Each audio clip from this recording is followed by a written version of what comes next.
राम राम सभी को, जय माता दी। देखो आज मैंने लगाई है मेहंदी। आज है वट सावित्री का व्रत और मैं दिखाती हूँ आपको क्या क्या तैयारी कर रही हूँ। बने रहना मेरे ब्लॉग में।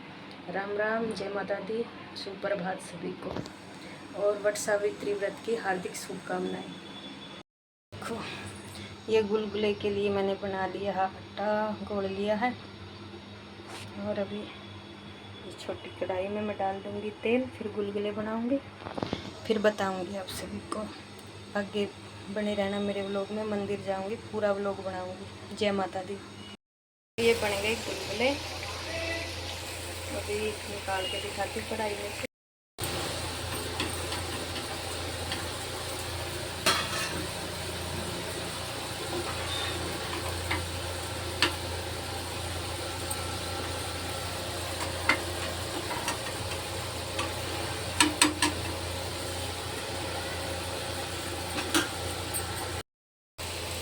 लो गुलगुले खा लो।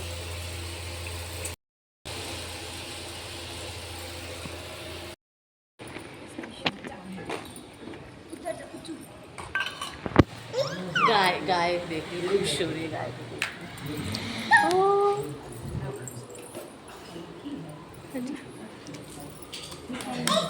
इसमें डालो आप।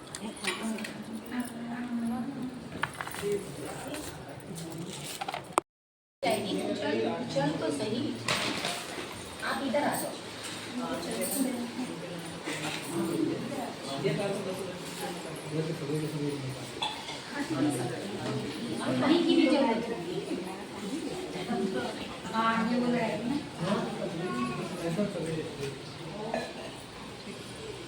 ऐसे हो जाओ, थोड़ा थोड़ा थोड़ा थोड़ा ऐसे हो जाओ।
हाँ जी, सीधी बनाओ है। शॉर्ट डालोगे?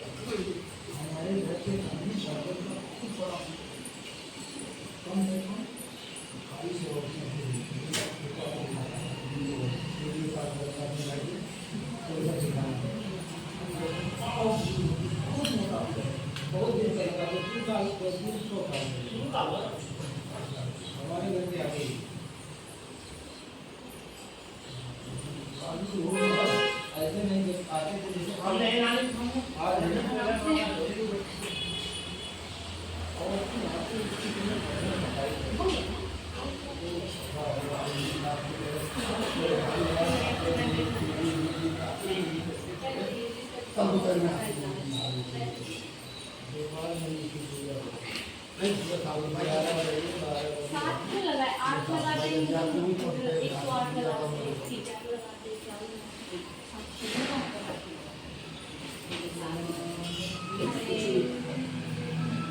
मतलब इतने साल से जो कर सब पागल है तो हमें मैं जो कर रही हूँ इसके साल से तो बस मजा आ रहा है।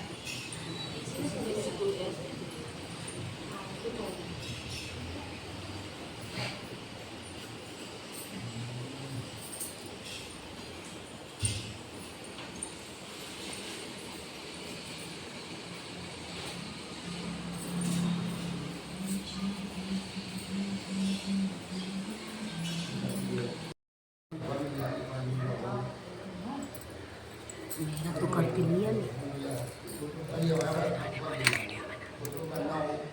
मेरे को जितना बोला जाता है ना उतना नहीं करती। अपना दिमाग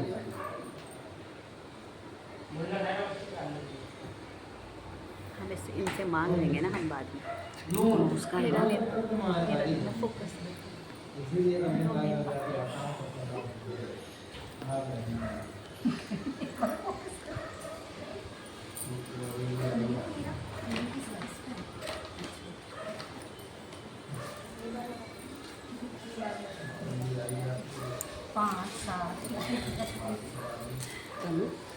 बेलपत्ती चढ़ा के बाबा को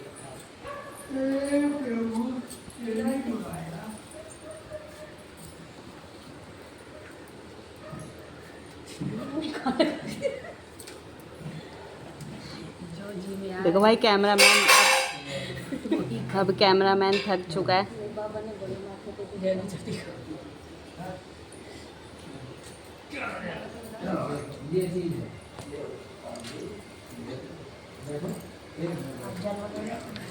कथा कथा ओम नमो विघ्नराजाय सर्वसौख्यप्रदाने दुष्टारिष्टविनाशाय पराय परमात्मने लंबोदरं महावीरेणादिभ्यो शोभितं वर्धचन्द्रधरं देवं विघ्नविनाशनम् ओम राम रूम रं ह्रीं क्रों ह्रैं रम्भाय नमो नमः अम्बिके बालिके नमः नेत्रकंस भद्रकातकाकां वीरवादिनीं ओम कार्तिकेय नमः विष्णुभक्तजाय नमः। के परम ज्ञानी राजा थे। उनके दीर्घ काल तक संतान न होने के कारण दुखी हुए। राजा ने अपने राज्य के सब विद्वान ज्योतिषी ब्राह्मण पुरोहित आमंत्रित कर एकत्रित किए। सबका यथायोग्य सत्कार कर कहा कि हे भविष्यदर्शी विद्वान विप्रों, आप सब गणना कर यह बताने की कृपा करें कि मेरे भाग्य में कोई संतान है या नहीं। तत्काल राजा के प्रश्न का उत्तर देने के लिए विद्वान ज्योतिषियों ने अपनी अपनी ज्योतिष गणनाएं प्रारंभ कर दी। कुछ समय पश्चात सब गंभीर होकर राजा की ओर देखने लगे। राजा ने कहा कि आप लोग संकोच त्याग कर सच्ची बात कहिए। ज्योतिष बोले कि हे राजन, आपके प्रश्न का उत्तर प्रसन्नता बढ़ाने वाला नहीं है, फिर भी सत्य को छिपाना नहीं है, आपको बता ही देना है। आपके एक अत्यंत रूपवान बुद्धिमान धर्मपरायण कन्या उत्पन्न होगी, परंतु अपने विवाह के 1 वर्ष बाद विधवा हो जाएगी। यही विधि का विधान है। ज्योतिषियों की भविष्यवाणी सुनकर राजा बहुत दुखी हुए। वो कन्या और अपने राज्य के भविष्य की चिंता में बहुत दुखी हो गए। कालांतर में राजा की एक कन्या उत्पन्न हुई, जिसका नाम सावित्री रखा गया।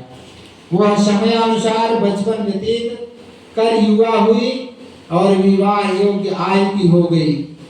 राजा अपनी कन्या के विवाह का परिणाम सोचकर ही दुखी हो जाते।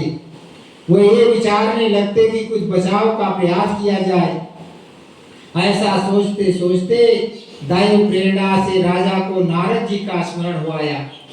धर्मात्मा राजा ने आवाहन कर नारद जी को बुलाया और सारी बातें बता दी। नारद जी कुछ पर विचार कर बोले कि हे राजन, तुम अपनी कन्या के विवाह का दायित्व उसी पर छोड़ दो। तुम अपनी कन्या से कहो कि वो अपने लिए स्वयं ही कोई योग्य वर तलाश ले। तुम्हारी कन्या जिस योग को अपने भावी पति के रूप में तुम्हारे सामने प्रस्तुत करे, तुम उसी के साथ अपनी कन्या का पूर्ण शास्त्रोक्त विधि से विवाह कर दो।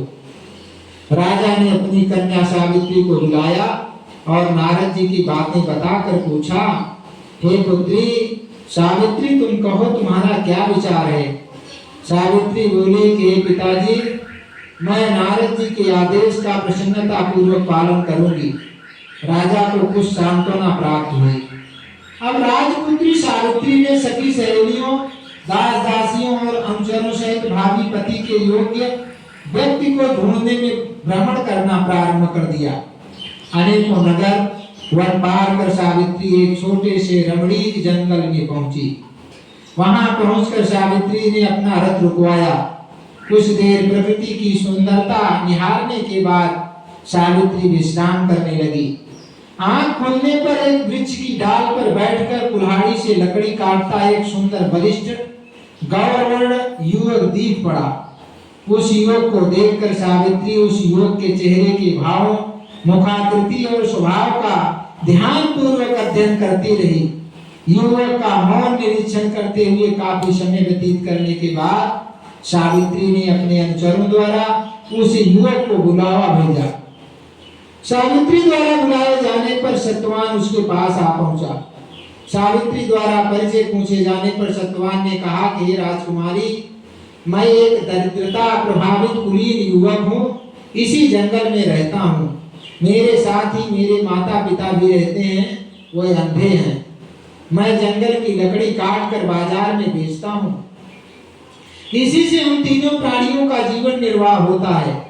मेरा नाम सत्यवान है। आप कहिए मैं आपकी क्या सेवा करूं। उस सत्यवान नामक युवक की शालीनता, शिष्टता और स्पष्टवादिता से सावित्री बड़ी प्रभावित हुई। उसने युवक के गुणों से प्रभावित होकर उससे विवाह करने का निश्चय किया। ऐसा निर्णय लेते ही सावित्री ने युवक से शांत गंभीर स्वर में विनम्रता पूर्वक विवाह का प्रस्ताव रखा। सावित्री का प्रस्ताव सुनकर सत्यवान ने कोमल नम्र स्वर में कहा कि राजकुमारी, मेरे साथ विवाह करना आपके लिए उचित नहीं है।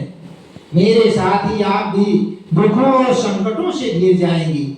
इसके बाद सावित्री बार बार विवाह का आग्रह करने लगी।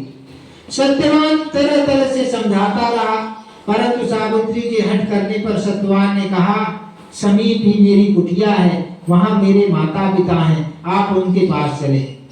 अच्छा हो कि ये बात उनके सामने हो। सत्यवान के प्रस्ताव से उत्साहित होकर सावित्री उसकी कुटिया में गई।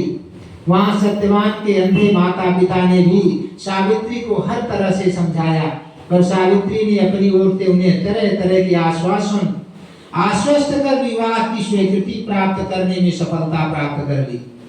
सत्यवान ने भी विवाह के लिए स्वीकृति दे दी। सत्यवान की कुटिया से लौटकर सावित्री अपने माता पिता के पास पहुंची और संपूर्ण वृत्तांत बता दिया। सावित्री अपने पिता से वार्तालाप कर ही रही थी कि उसी समय नारद जी आ पहुंचे।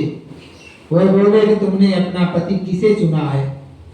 इस पर सावित्री ने पुनः सारी बातें नारद जी के सामने भी दोहरा दी। नारद जी बोले कि सत्यवान एक गुणवान, रूपवान, सदाचारी, सज्जन युवक है, परंतु विवाह के 1 वर्ष बाद ही उसकी मृत्यु हो जाएगी।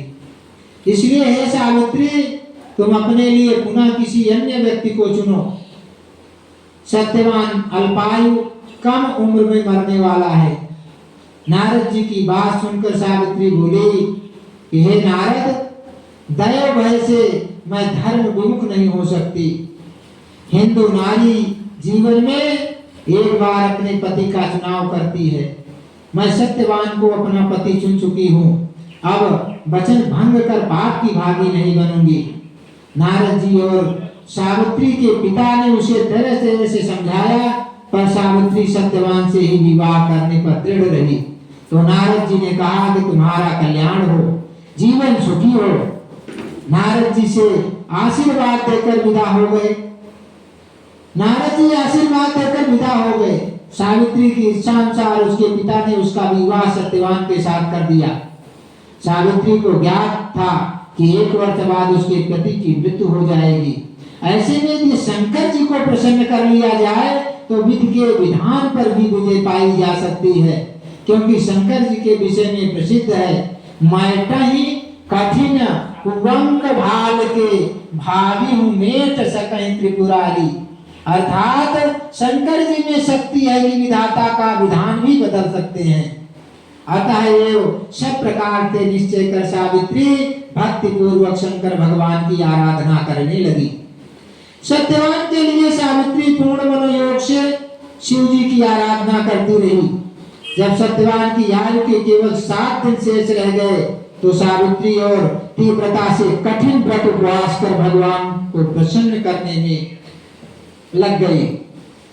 सावित्री की भक्ति से प्रसन्न होकर भगवान शंकर उसके सामने प्रकट हो गए और बोले कि हे सावित्री, मैं तुम्हारी भक्ति से प्रसन्न हूँ, मुझसे मनोवांछित वर मांग लो।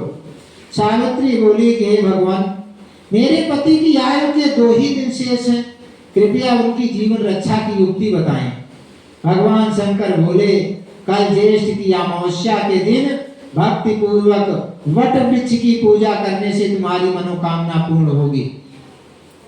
सावित्री ने वट वृक्ष की भक्ति पूर्वक पूजा की और रात्रि जागरण किया। दूसरे दिन प्रातः काल जब सत्यवान जंगल में लकड़ी काटने जाने लगा तो सावित्री भी उसके साथ चलने की हट करने लगी। किसी प्रकार सास ससुर को राजी कर सावित्री ने पति को भी मना लिया और उसके साथ जंगल में स्वयं भी गई। लकड़ी काटने के लिए सत्यवान एक वृक्ष पर चढ़ा। एक डाल को काटने के लिए कुल्हाड़ी चलाते ही सत्यवान का सिर दर्द करने लगा। वह वृक्ष से नीचे उतर आया और सावित्री से बोला कि मेरे सिर में पीड़ा हो रही है, मैं आराम करना चाहता हूँ। पतिव्रता धर्मपरायणा सावित्री चिंतित होने लगी। सत्यवान कुछ ही देर में मूर्छित होकर अचेत हो गया। तभी सावित्री ने अपने सम्मुख एक दिव्य पुरुष को देखा। उस दिव्य पुरुष को देखकर सावित्री ने पूछा कि आप कौन हैं? उसके उत्तर दिया कि मैं यमराज हूँ, तुम्हारे पति की आयु समाप्त हो चुकी है, मैं उसके प्राण लेने आया हूँ। अपनी बात समाप्त कर यमराज ने सावित्री की गोद में अचेत पड़े सत्यवान के प्राण लेकर प्रस्थान किया। सावित्री भी यमराज के पीछे पीछे चल पड़ी। यमराज ने सावित्री को अपने पीछे आने से बार बार मना किया, पर सावित्री नहीं मानी। जब वह यमराज के पीछे चलती हुई बहुत दूर आ गई तो उससे अपना पीछा छुड़ाने का यमराज ने विचार किया। यमराज बोले कि सावित्री, अपने पति को प्राण दान देने के अतिरिक्त कोई अन्य 3 वर मांग लो और लौट जाओ। इस पर सावित्री ने कहा कि हे धर्मराज जी, मेरे सास ससुर फिर से नेत्रवान हो जाए। धर्मराज ने एवं वस्तु कह दिया। सावित्री ने अपने सास ससुर का खोया राज्य लौटाने की प्रार्थना की। धर्मराज ने इसे भी स्वीकार कर लिया और अंत में सावित्री ने तीसरा वर मांगा कि मेरे 100 पुत्र हो जाएं। फिर धर्मराज बोले कि 100 पुत्र हो जाएंगे। वरदान देकर धर्मराज शीघ्रता से आगे बढ़े। कुछ दूर जाने के बाद धर्मराज ने पीछे मुड़कर देखा तो पाया कि सावित्री अभी भी पीछे पीछे चली आ रही है। इस पर क्रोधित होकर धर्मराज बोले कि मैंने तुम्हारे 3 वर स्वीकार कर दिए, फिर तुम मेरे पीछे पीछे क्यों आ रही हो? सावित्री बोली कि हे भगवान, आपने मुझे पुत्रवती होने का वर दिया है, फिर भी आप मेरे पति के प्राण लेकर जा रहे हैं। पति के बिना मैं कैसे पुत्रवती बनूंगी? सावित्री का तर्क सुनकर और अपने वरदान देने की गलती का अनुभव कर धर्मराज बौखला गए। पुनः संयत होकर बोले कि सावित्री, तेरा सुहाग तो नहीं था, परंतु बड़े आशाएं तमावश करने से और पार्वती जी की पूजा करने से तेरा पति जीवित हो जाएगा। बड़ी चतुरता से तूने मुझे धर्म संकट में डाला है। जाओ, वरदान असत्य नहीं होगा। अपने पति के पास जाओ, तुम्हारे पहुंचते सत्यवान जीवित हो उठेगा। सावित्री अपने पति के पास लौट कर आई तो वह जीवित हो उठा। दोनों प्रसन्न होकर घर आए। यमराज के पहले दोनों वरदान भी पूरे हो गए।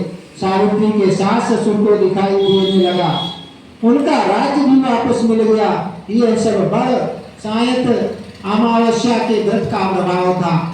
इस व्रत को सर्वप्रथम सावित्री ने मनाया, अतएव इस व्रत का दूसरा नाम वट सावित्री वटंडी हुआ। हे भगवान, जिस प्रकार आपने सावित्री को अचल सुहाग दिया, वैसे ही सभी को देना। जो भी इस कहानी को कहता सुनता है, उसकी सब मनोकामनाएं पूर्ण होती हैं। सावित्री के पिता को पुराने श्राप से मुक्ति प्राप्त हुई। सावित्री के पिता अश्वपति को भी 100 पुत्र प्राप्त हुए। उन्होंने सारे ढिंडोरा पिटवा दिया कि कहते सुनते जेठ की अमावस्या आएगी जब बड़ की पूजा करना और बड़ के पत्तों का गहना बनाकर पहनना। सावित्री सत्यवान ने भी 100 पुत्र प्राप्त करके दीर्घायु तक राज्य भोगा और अंत में वैकुंठ सिधारे। प्रत्येक सौभाग्यवती स्त्री के लिए यह व्रत अवश्य करना चाहिए। बोलो गणेश भगवान की जय, बोलो शंकर भगवान की जय।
आप पीपल में जल चढ़ा दीजिए। प्रार्थना करिए हमारे पितरों को सुख समृद्धि प्रदान करिए।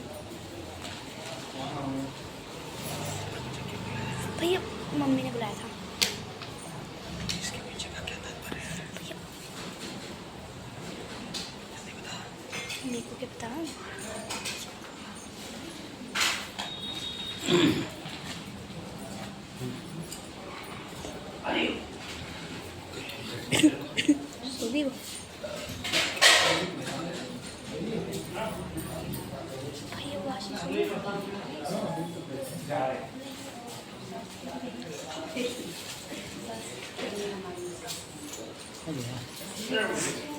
खत्म हो गई पूरी है। मम्मी का बहुत सारी कटोरियां कोई ले नहीं जाता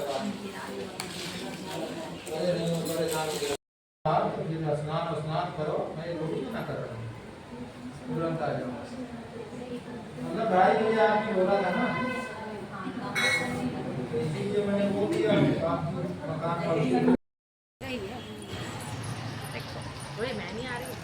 सब आएंगे सब। वीडियो बना, हाँ वीडियो बना दी। वीडियो मेरे को ये क्यों? थोड़ी सी मेरे को भी दे दो। ठीक है।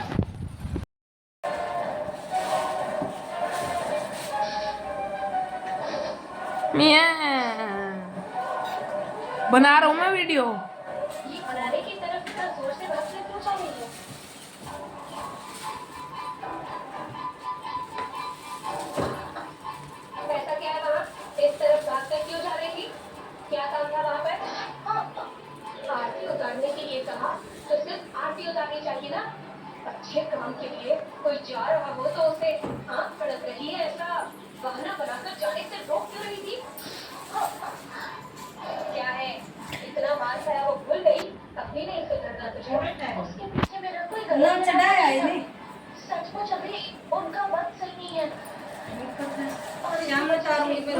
ऐसे फैलेंगे।